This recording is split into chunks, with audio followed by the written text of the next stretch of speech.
Hello friends, 16 नवंबर के current affairs में आप सभी का स्वागत है।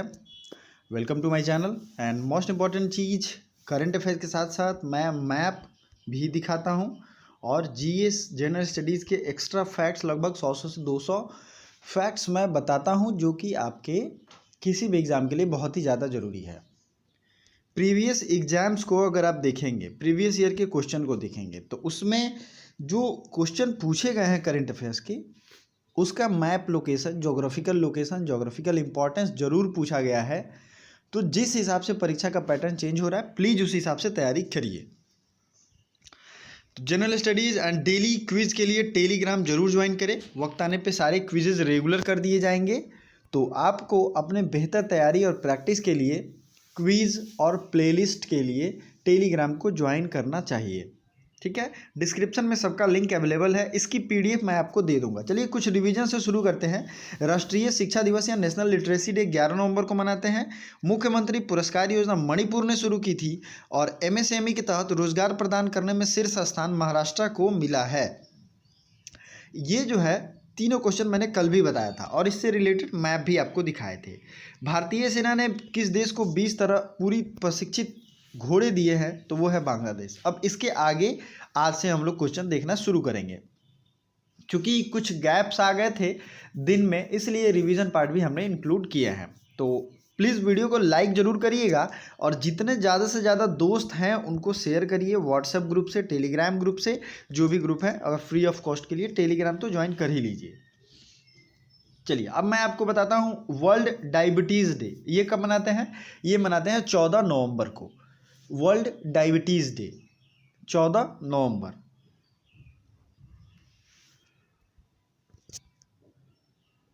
अगला क्वेश्चन है, किस देश के शहादत रहमान में विश्व शांति बाल पुरस्कार जीता है? शहादत रहमान इनका नाम है और इन्होंने विश्व बाल शांति पुरस्कार जीता है। यह है बांग्लादेश के। अब बांग्लादेश के बारे में क्या क्या इंपॉर्टेंट इंफॉर्मेशन आप रिवीजन कर सकते हैं, ये जानिए। ठीक है, बांग्लादेश की राजधानी है ढाका और करेंसी है टका। एक इंटरनेशनल ऑर्गेनाइजेशन है BIMSTEC, बिम्स्टेक। इसका हेडक्वार्टर कहाँ है? ढाका की राजधानी ढाका में ही है। बिम्स्टेक का फुल फॉर्म क्या होता है? Bay of Bengal initiative for multi sectoral and technical cooperation. ये बिम्स्टेक का फुल फॉर्म है। ओके, अगला जो पॉइंट आपको ध्यान रखना है बिम्स्टेक के अलावे, वो क्या है? बांग्लादेश में तो बिम्स्टेक क्या हेडक्वार्टर है, लेकिन और छोटे छोटे ऑर्गेनाइजेशन है जैसे कि SAARC, SAARC, south Asian association of regional cooperation. इसका हेडक्वार्टर कहाँ है?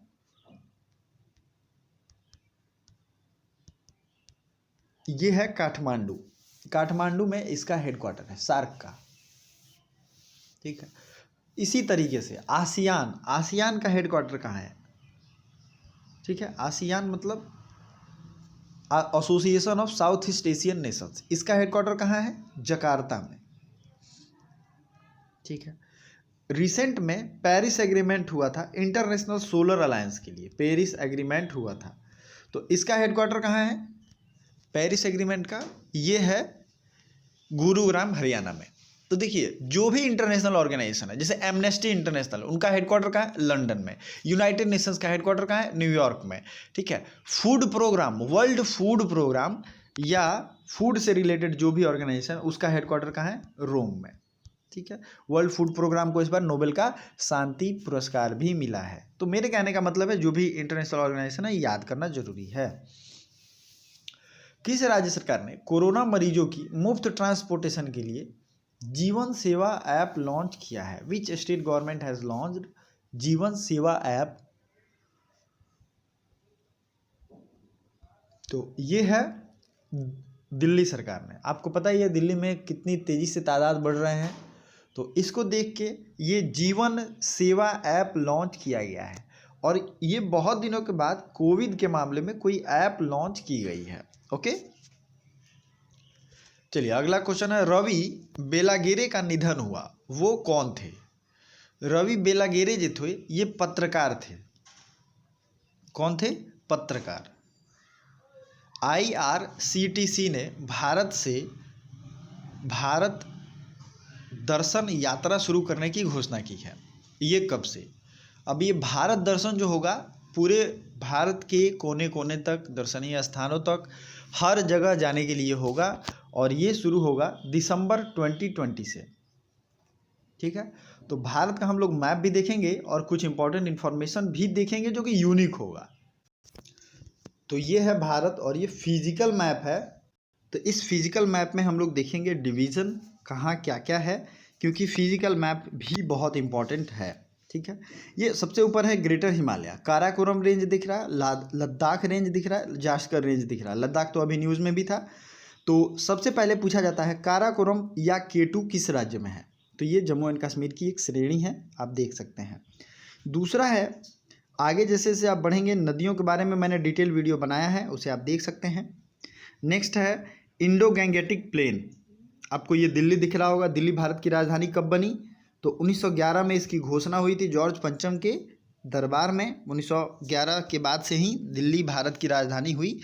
और थार मरुस्थल, थार डेजर्ट कहाँ है? राजस्थान में है। क्वेश्चन ये पूछा गया है कच्छ का रण कहाँ है? तो ये गुजरात में है। सिंधु और उसकी सहायक नदियों को जरूर याद रखिए क्योंकि क्वेश्चन पूछा गया है। सिंधु की सहायक नदियाँ सतलज, चेनाब, रावी, झेलम और ब्यास, ये सब सिंधु की सहायक नदियाँ हैं। ओके, अगला है गंगा। गंगा की सहायक नदियाँ कौन कौन सी हैं? तो मैंने एक ट्रिक दिया था आपको, अगर आपने वो वीडियो देखी होगी तो आपको काम आएगा। गंगा कहाँ से निकलती है? तो उत्तरकाशी डिस्ट्रिक्ट के गौमुख से निकलती है। गंगोत्री ग्लेशियर का नाम है, जगह का नाम जहाँ से निकलती है वो है गौमुख, लेकिन ग्लेशियर जहाँ से निकलती है वो है गंगोत्री। तो गंडक, घाघरा और रामगंगा सब में जी है, तो ये किसकी सहायक नदी है? गंगा की। इसके अलावे सोन, यमुना, ये सब किसकी सहायक नदी है? यमुना की, सॉरी गंगा की। चलिए, सांभर लेक कहाँ है? तो ये भी है महाराष्ट्र, राजस्थान में। सांभर राजस्थान में। इंडिया का सबसे बड़ा लेक कौन है? तो वो है चिल्का लेक। ठीक है, लेकिन चिल्का लेक जो है वो सबसे बड़ी खारे पानी की झील है, तो ये भी क्वेश्चन हो गया। तीसरा क्वेश्चन ये पूछा जाता है सबसे बड़ी मीठे पानी की झील कौन है? तो सबसे बड़ी मीठे पानी की झील हो गई वुलर लेक। वुलर लेक जम्मू कश्मीर में है। तो अब कंफ्यूजन आपको नहीं होना चाहिए, सबसे बड़ी झील और सबसे बड़ी खारे पानी की झील दोनों एक ही है, चिल्का लेक। ओके, चलिए अगला है वेस्टर्न घाट और ईस्टर्न घाट। वेस्टर्न घाट कौन है? तो ये है पश्चिमी घाट, ये और ये हो गया पूर्वी घाट। पश्चिमी घाट शुरू होता है गुजरात से, खत्म होता है केरल पे। पूर्वी घाट तमिलनाडु से लेके एक तरीके से उड़ीसा और बांग्लादेश के कोने तक जाता है। इसके बीच में कई सारी नदियां होंगी जैसे कावेरी, कृष्णा, कावेरी, पेनगंगा, ये सब जो हैं। पेनगंगा तो खैर कृष्णा की सहायक नदी है। कृष्णा कहाँ से निकलती है? महाबालेश्वर, महाराष्ट्र से। ठीक है, इसी तरीके से कावेरी कहाँ से निकलती है? कूर्ग डिस्ट्रिक्ट, कर्नाटका से। अगर आपने नदियों वाला वीडियो ज्योग्राफी में नहीं देखा है तो प्लीज़ देख लो, क्योंकि यहाँ मैं रिवीजन करवा रहा हूँ मैप दिखा के, तो आपको बहुत ही बेहतरीन तरीके से रिवाइज होने में हेल्प होगा। ठीक है, दुनिया का सबसे बड़ा डेल्टा कौन है? सुंदरबन डेल्टा। और ये सुंदरबन डेल्टा का नाम क्यों पड़ा है? सुंदरी ट्री की वजह से। यहाँ पे एक सुंदरी ट्री पाया जाता है जिसकी वजह से सुंदरबन डेल्टा है। सुंदरबन नेशनल पार्क भी है जिसमें अभी हाल में बाघों की संख्या में ग्रोथ हुआ था और ये 88 से 96 हुआ था। करंट अफेयर्स है, रिवीजन कर लो, बहुत मजा आने वाला है पढ़ने। पढ़ाई ऐसे पढ़ो, कनेक्टेड करके पढ़ो, लिंक करके पढ़ो, ताकि हर चीज़ एक दूसरे से जुड़ी रहे तो याद करने में ईजी रहे। चलिए आगे बढ़ते हैं। अगला क्वेश्चन, 15वीं पूर्वी एशियाई शिखर सम्मेलन, मतलब ईस्ट एशियन शिखर सम्मेलन 15th है, इसे किसने, भारत का प्रतिनिधित्व किसने किया है? तो इसमें भारत का प्रतिनिधित्व किया है एस जयशंकर ने। किसने किया है? एस जयशंकर। अब ये एस जयशंकर क्या थे? हमारे पहले फॉरेन सेक्रेटरी थे, लेकिन अभी ये विदेश मंत्री हैं, फॉरेन मिनिस्टर हैं। तो ये डिप्लोमेट भी थे, आपको पता ही है, IFS भी थे, इंडियन फॉरेन सर्विस में भी थे, और ये अभी हाल में हमारे विदेश मंत्री। इसके पहले विदेश मंत्री कौन थी? तो वो थी सुषमा स्वराज, जिनका देहांत हो गया। ठीक है, किस राज्य सरकार ने मुखिया ग्रामीण सड़क योजना शुरू की है? अब ऊपर भी एक मुख्यमंत्री पुरस्कार योजना की बात की गई थी जो कि मणिपुर सरकार के द्वारा शुरू की गई थी। अब ये मुखिया ग्रामीण सड़क योजना शुरू की गई है मध्य प्रदेश सरकार के द्वारा। ठीक है। रक्षा मंत्रालय ने QR-SAM मिसाइल का सफल परीक्षण किया। ये कहाँ से किया गया? Defence ministry has conducted successful QR-SAM missile testing from which place? तो ये किया है उड़ीसा से। उड़ीसा में पहले चांदीपुर या व्हीलर द्वीप कहते थे, अब उसे का नया नाम है अब्दुल कलाम आइलैंड। क्या नाम है? अब्दुल कलाम आइलैंड। ठीक है, तो अब्दुल कलाम आइलैंड इसे कहते हैं। राष्ट्रीय आयुर्वेद दिवस कब मनाया जाता है?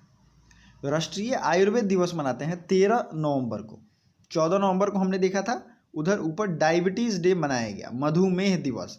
13 नवंबर को आयुर्वेद दिवस। अब आपको क्या करना है, नवंबर महीने के मैंने सारे करंट अफेयर्स के जितने भी दिवस हैं सबको बताए थे। अगर आपने नहीं सुना, नहीं देखा है तो प्लीज़ प्रीवियस डे के करंट अफेयर्स में जाके देखिए और मुझे कमेंट बॉक्स में लगातार कमेंट करके बताइए कि कौन से दिन को कौन सा दिवस है।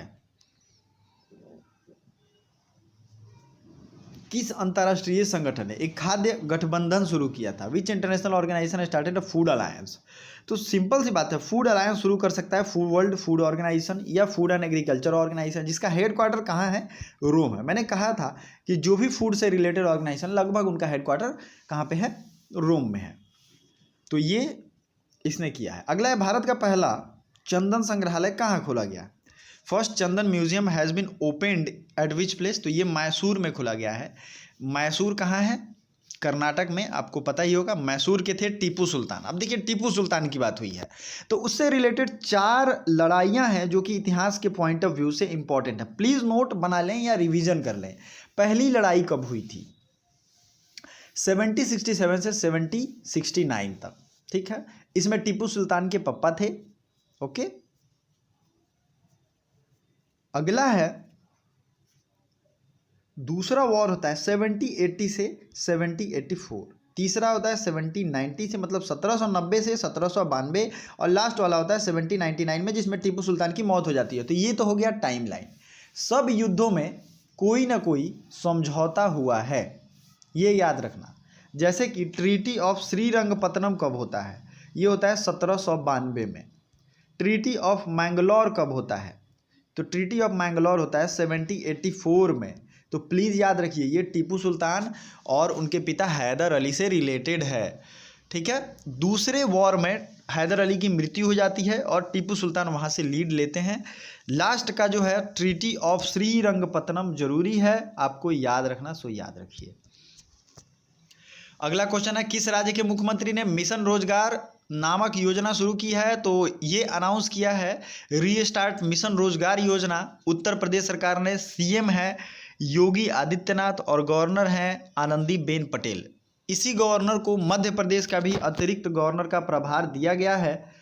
ठीक है, उत्तर प्रदेश के कुशीनगर में भारत का पहला ट्रांसजेंडर यूनिवर्सिटी खुलने जा रहा है और उत्तर प्रदेश में अटल बिहारी वाजपेयी की भी मूर्ति बनने जा रही है। इसके साथ साथ दुनिया की सबसे ऊंची मूर्ति भगवान श्री राम की बनेगी, जो कि कहाँ बनेगी? उत्तर प्रदेश में ही।